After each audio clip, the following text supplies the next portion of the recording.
If I ask you a question, will you be honest? Yeah, absolutely. Do you miss your locks? I do miss my locks a lot, but not as much as I enjoy being able to wash my hair and go. Because as an adult male, like, who wants to sit under a dryer for 45 minutes? It really, it was really cumbersome. When you're trying to jump rope, they're kind of whipping around. There's been times where I've wore a hoodie, pulled the hood up, tried to pull the drawstring, actually pulling hair. So that aspect I don't miss, and I feel lighter. And people was like, yo, when you cut your hair, you look like mad years younger. So I like it.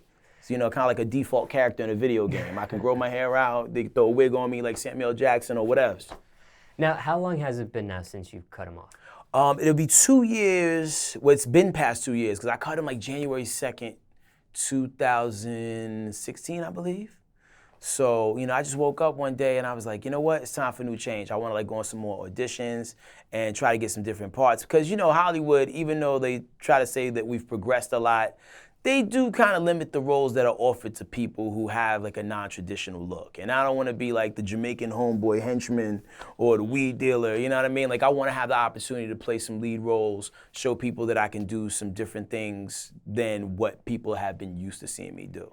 You know what I mean? I get a lot of work playing myself. And this year, I'm actually doing some things where I get to play other people, so I'm kind of excited about it. Now, was this a feeling you had, or did somebody higher up suggest this to you? Nah, that's a popular misconception. Like, every now and then somebody will get at me on Twitter. It's like, yeah, like anytime you got dreads and you in pop culture, they'll make you cut your hair. Just ask Headkrack. And I'm like, yo, what are you talking about? Like, nobody makes me do anything. Like, I am a free spirit. My energy does whatever my energy wants to do. And I just literally woke up one day, called my barber. It's like, hey, man, you got time today? And we went and we did it. And and I came through and I was doing a Dougie when it was all said and done. Like, and I felt good about it, man.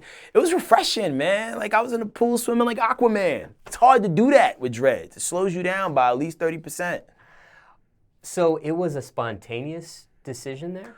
Yeah, I'm like that. I am so like that. Like, I have talked myself off for so many ledges. There's been times where I just cut my mustache off and then people like, yo, don't ever do that ever. Because sometimes we're used to seeing somebody with a mustache and beard, they cut it off and they look like, they got a van and they're trying to lure people into it. Yeah, so I got to at least keep some level of facial hair. But there's a movie role that I wish I could talk a little bit more about it, that I may have to cut it all off and go with a shadow for a couple weeks. But the movie is going to be so dope that it's going to be worth it. Now, have you had these thoughts previous to when you actually did it? Absolutely. I thought about it a lot because, I had my dreads for like 16 years, and sometimes you want to go through different phases of your look. Like, dreadlock Headkrack, I think, defined a certain era of my life. And now, I pay taxes and stuff. You know what I mean? And I'm into some different things that I was into when, I was a teenager. So, switching things up and, changing up the look, it's refreshing, When you actually went to the barber, was it an emotional experience for you? Not at all. I mean, it's just hair, you know what I'm saying? Like, I did save the dreads. You did? Yeah, they're in a Ziploc bag in my crib. I actually had to pull them bad boys out. Like, if you go on YouTube, right? So I got 2 videos out. I got more than that, but there's 2 videos that I shot out of sequence. One is called The Stick Up, which is the prequel to this other video called Turn Me Up. We shot Turn Me Up first when I had a head full of dreads, and we shot The Stick Up after I cut my hair. So if you peep the video to Stick Up, I'm rocking a baseball cap usually with my dreads, so you see like the dreads kind of sticking out the side of the baseball cap, and it kind of like segues into the beginning of the next video. But the setup is there. But yeah, so I knew I had a good reason to keep them. What do they look like now? When's the last time you pulled them out and seen them? I don't have to really pull them out. They're actually on a mantle. Like, I got one like long strand, like, but like it's a bushel of them, like a thick tug of rope on like this mantle in my studio. And then I got the rest of it is in a Ziploc bag. And every now and then I check on it, make sure it's still there. It'd be weird if it wasn't, right? Like, and it doesn't change color? It looks exactly like you? Yeah, it's still like blackish brown. Yeah. What's the response or reaction you get when people see this mantelpiece? I don't really invite a lot of people in my house. Oh. So, well, people come to my house, but very few people have been in my basement, especially since I put that up there. Because like it was a change that just recently happened at the cribbo. My pops came through, and my pops like to get his feng shui on. Because like sometimes, you know, like when you're trying to figure out what to do with your space, you have no ideas whatsoever. So my pops was like, he moved this there, move that there, put that right there, and it actually kind of made sense. I be trying to talk him to go into like home decor, but you know, he don't believe me. Now, let's backtrack for a second. When you did the locks, what was the meaning behind them in the beginning? In the beginning, so being from New York, right? Melting pot, a little bit of everybody was there, and especially as you look at the landscape of like, you know, like the 90s and stuff like that. And the area I lived in, it was a good little blend of just a little bit of everybody, but a lot of Jamaicans. Even my step-grandpa was Jamaican. So I was always fascinated with the culture. And like, you know, when you're watching like, you know, groups like the Fugees, Lost Boys, cats like that, they make the whole dreadlock thing look so cool. So, you know, I wanted dreads too. And I was one of the few people in the area I was living in at the time that had them. Because by the time I got my dreads, I was living in Texas. And I was a supervisor at Target. So I was the only person there that looked like me. So I wanted to show you like, yo, you can have dreads, be responsible, be a supervisor, and be that cool hip cat. The girls was digging it. You know, I didn't have to worry about going to get my hair cut all the time. You know, maybe just a little beard trim or something like that. And I was good to go. So like it was really done mostly just because it was easy. You just kind of, you know, sheen it real good and go. You know, wash it a few times a week and keep it pushing. And that's one of the things I used to always get a lot too. Like, you don't wash your hair, huh? Like, no, I wash my hair vigorously. Like every time I get, you know. But, you know, I enjoyed those times. Did you let it grow without chopping them at a certain type of length, or did you keep them? Yeah, it got to a point where they got super duper long, and I did have to trim them because, like, I mean, it was getting stuck in stuff. You know, you have a jacket that got Velcro on it. You know, I would lay on it at night, and it would be tugging and pulling.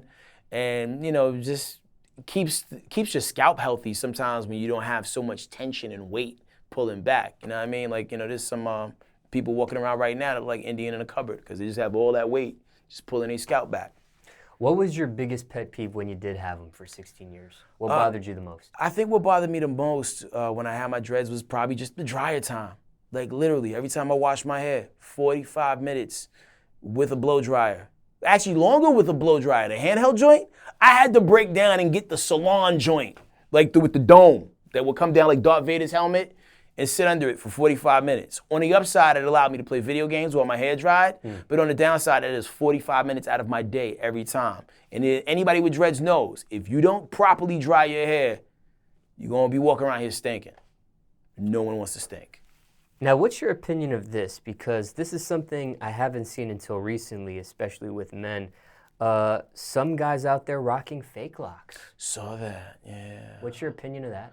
I mean, hey, man, at the end of the day, whatever makes you happy, man. Like, you know, like sometimes having a pop-in hairstyle gives people confidence. You know, women do it all the time. Like, you know, women always baffle me with their hair technology. You can have your hair like Marla Gibbs short one day. Next thing you know, you got, you know what I'm saying, all the way down, like Yo-Yo in the 90s. You know what I mean? Like, so whatever makes you feel comfortable, whether you be man, woman, whatever, man, do you. Do you. I think Fetty Wap really kicked open the door and showed people that, hey, man, I feel like having dreads today. Hey, man, I want a college cut today, and I'm going to do what I want to do. So, you know, it's like being in disguise. Now, in today's times, since you have cut them back in 2016, we have seen people rocking locks, men rocking locks especially, and coloring them some very bright colors. Yeah. Reds looking pink, blues looking turquoise, greens looking neon green. Did you ever color your locks back then? Nah, the only thing I did one time, it was like the spray-in thing you could do where the sun would hit it and it would make it turn like a lightish brownish color.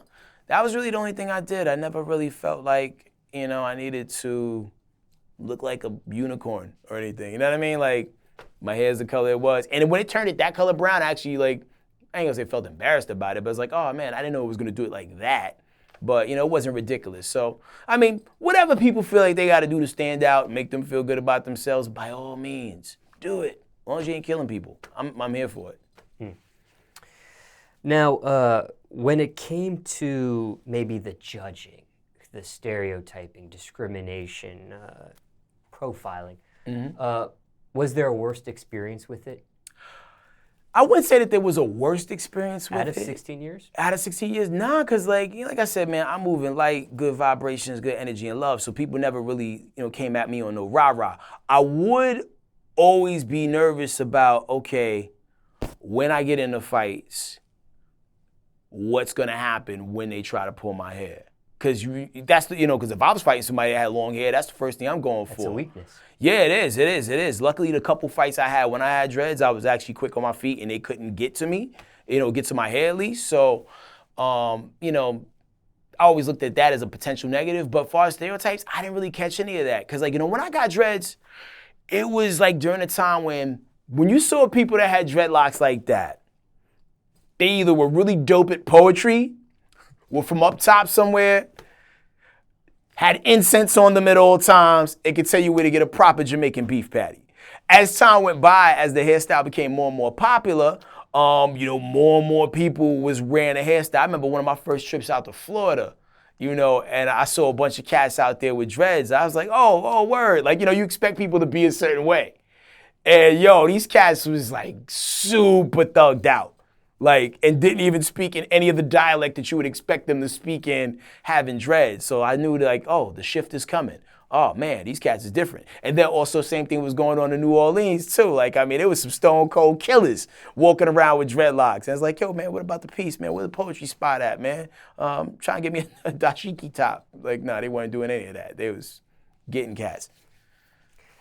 Now, when you had cut them back in 2016, was this the time when I had seen other rappers cutting their locks? I remember there was a moment of time when I seen Busta Rhymes chop his off, Trey Songz,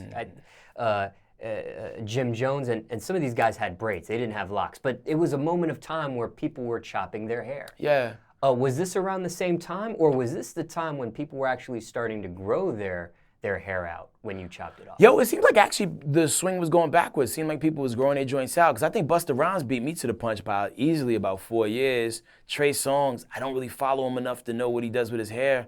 And then I remember Ludacris had a fro and he cut that down so he can get more movies. At the end of the day, Jim Jones too chopped his hair. Jones, Jones, I remember him cutting his. He got the low joint going on now with the little curly top. Nah, it was just me kind of just following my own wave, man. I just woke up one day just feeling spontaneous. It's like, hey, man, you want to take this movie thing seriously? You better put yourself in a position where they can take you more seriously and go for it. Now, in retrospect, hindsight 2020, any regrets with that decision? I just wish there was a way where they could have made I don't know, some sort of cap with my dreads. To where if I have days where I feel like feeling dready, I could just throw it on. And days I'm not feeling it, I could take it off. So I could be like Fetty Wap as well. I want those options, but it's too late. There are no mistakes. I just got to roll with the punches, right? I've seen some people relapse, for example, we used Busta Rhymes. It looked like he had chopped them off and he was quick at growing them back again. Yeah. I haven't seen him in a minute, but it looked like he was growing his hair out again. I saw it during that phase, and I was like, and then I saw him again, and I think he cut it back down again. And so, sometimes once you cut your hair, it ain't gonna do the same things it was doing in his 20s. So you may only be able to get it to a certain length. Maybe you can just get the mini fro. I haven't really tested the length because every time I start growing my hair out, hey, we got a photo shoot this weekend. Damn it. And you don't want to be in that halfway between stage and just zip, I just cut it all down again. And then it's summer, it's hot out here, so. Now I understand where you're coming from, where you say, if I cut my locks, I can get certain movie roles now and this, that, and the third.